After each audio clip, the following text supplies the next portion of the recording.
আসসালামু আলাইকুম। নদাইসেল BD YouTube চ্যানেলে আপনাদের সবাইকে স্বাগতম। দেশ এবং দেশের বাইরে থেকে যে যেখান থেকে দেখছেন সবাইকে জানাই আন্তরিক ধন্যবাদ, প্রীতি এবং শুভেচ্ছা। জয় গুরু, জয় হোক পাক পাঞ্জাতন, আহলে বায়াত ও বিশ্ব মানবতার। আমি অদম জাহিদ সরকার আপনাদের মাঝে আজকে চারটি প্রশ্নের উত্তর নিয়ে হাজির হলাম। আশা করি আপনাদের মূল্যবান সময়টা একটু নষ্ট করে কথাগুলো মনোযোগ দিয়ে শুনবেন। প্রথমে একটি কথা বলবো, যারা আমাদের ইউটিউব চ্যানেলে নতুন অবশ্যই চ্যানেলটি সাবস্ক্রাইব করবেন এবং বেশি বেশি শেয়ার করবেন, যাতে করে পাক পাঞ্জাতন আহলে বায়াতের কথাগুলো সবার মাঝে পৌঁছে যায়। তো চলে আসি মূল আলোচনায়। এক ভাই প্রশ্ন করেছেন, 6 রিপুর নাম কি? আর এক ভাই প্রশ্ন করেছেন, যেহেতু আমরা সবাই আদমের বংশধর, তাহলে কি হিন্দু মুসলিম বৌদ্ধ খ্রিস্টান সবাই কি আদমের বংশধর কিনা? আর এক ভাই প্রশ্ন করেছেন, মানুষকে শয়তান বলে কেন? কারণ আল্লাহ রব্বুল আলামিন নিজেই বলেছেন, আমি সৃষ্টির চেষ্টা করে সৃষ্টি করেছি মানুষ, তাহলে মানুষকে শয়তান বলা হয় কেন?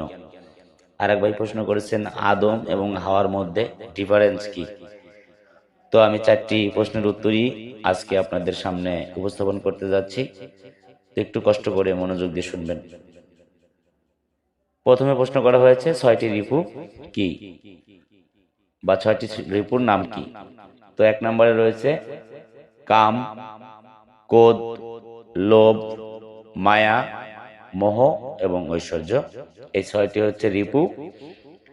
দ্বিতীয় প্রশ্ন, যেহেতু আমরা সবাই আদমের বংশধর, তাহলে কি আমরা সবাই আদম বা হিন্দু বৌদ্ধ খ্রিস্টান যারা আছে সবাই কি আদমের বংশধর? তো যা হোক, আমি সেই বাড়িকে উদ্দেশ্য করে বলছি, না। যার দম 21,600 বার, সে হতে পারে হিন্দু, হতে পারে বৌদ্ধ, হতে পারে খ্রিস্টান। এর কোনো জাতের কোনো ভেদ নাই। পৃথিবীতে 2টা জাত রয়েছে, তার মধ্যে একটি হচ্ছে নর এবং একটি হচ্ছে নারী। তো এখানে 21,600 বার আমাদের মধ্যে দম যাওয়া আসা করে।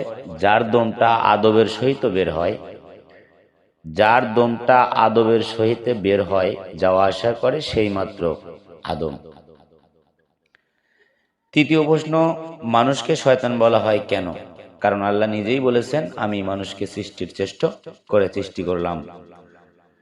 তো চলে আসি এখানে, যার মান এবং হুঁশ আছে, যে মানুষটার মান এবং হুঁশ আছে সেই কেবল মানুষ। তাছাড়া মানুষ নামের শয়তান আছে আমাদের মধ্যে রয়েছে খান্নাস রূপী শয়তান। এজন্য মানুষকে শয়তান বলা হয়, কারণ মানুষকে তো শয়তান বলা হয় না, বলা হয় তার আচার আচরণকে। তো যার মান এবং হুঁশ আছে সেই মাত্র মানুষ। 4 নম্বর প্রশ্নের উত্তর, প্রশ্ন করেছেন 4 নম্বরে, যে আদম এবং হাওয়ার মধ্যে ডিফারেন্স কি? আমরা যদি বাহ্যিক জগতে দেখি, তাহলে আদম একজন পুরুষ এবং হাওয়া একজন নারী। আর আমরা যদি একটু ভিতর দিক দিয়ে দেখি, তাহলে আদম এবং হাওয়া, আদম, যার দম আদমের সহিত বের হয়, সে যদি আদম হয়ে থাকে, তাহলে আদম এবং হাওয়া, যে হাওয়াটাও আদমের সহিত বের হয়, সেই হাওয়া। তো আদম এবং হাওয়ার মধ্যে কোনো ডিফারেন্স নেই, কারণ দুটাই হচ্ছে বাতাস। তো আশা করি আপনারা বুঝতে পেরেছেন। তারপরে যদি আপনাদের বুঝতে কষ্ট হয়, স্ক্রিনে দেওয়া নাম্বার আছে আমার সাথে আপনারা হোয়াটসঅ্যাপে, ইমোতে যোগাযোগ করতে পারবেন। সবচেয়ে ভালো হবে যার যার নিজ নিজ মুর্শিদের কাছ থেকে জেনে নেবেন। আর যারা এখনো আহলে বায়াত পাক পাঞ্জাতন বিশ্বাস করেন না বা মানেন না, যারা এখনো আহলে বায়াত গ্রহণ করেন নাই, তারা এখনো মুসলমান না। আমি এটা চ্যালেঞ্জ দিয়ে বলতে পারি, আমার কাছে হাজারো দলিল আছে, আমি দলিলের বাইরে কোনো কথা বলি না। আমি জাহিদ সরকার চ্যালেঞ্জ দিয়ে বলতে পারি, যারা এখনো বায়াত হন নাই তারা এখনো মুসলমান না। এটা আমার কথা না, স্বয়ং আল্লাহ এবং রাসূলের কথা। তো যারা এখনো বায়াত হননি, অবশ্যই বায়াত হবেন। যেখানে ভালো লাগে আপনার, সেখানে অবশ্যই বায়াত হবেন। ওসিলা ছাড়া সরাসরি আল্লাহকে পাওয়া যায় না, এবং আল্লাহ কোনো বই পুস্তক কাগজ কলমে দলিল ভিত্তিক আল্লাহকে পাওয়া যায় না। এটা একটি অদৃশ্য শক্তি, একটা মাধ্যম ছাড়া কখনো আল্লাহকে পাওয়া যায় না। তাই আল্লাহকে পেতে হলে, রাসূলকে পেতে হলে অবশ্যই একজনের মাধ্যম দিয়ে আপনাকে যেতে হবে, চিনতে হবে।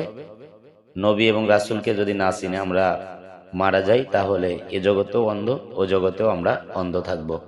তাই অবশ্যই আমাদেরকে সৃষ্টির শ্রেষ্ঠ আশরাফুল মাখলুকাত হিসেবে আল্লাহ রাব্বুল আলামিন সৃষ্টি করেছেন। আমরা অবশ্যই সবাই এ জগতে থেকেই আল্লাহ এবং রাসূলকে দেখে যাব, চিনে যাব, তাহলেই আমাদের পারের ব্যবস্থাটা হয়ে যাবে। সবাই ভালো থাকবেন।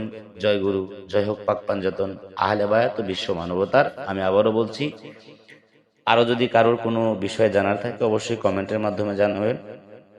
আমি অবশ্যই সে ধরনের ভিডিও বানাতে চেষ্টা করব। সবাই ভালো থাকবেন। খোদা হাফেজ।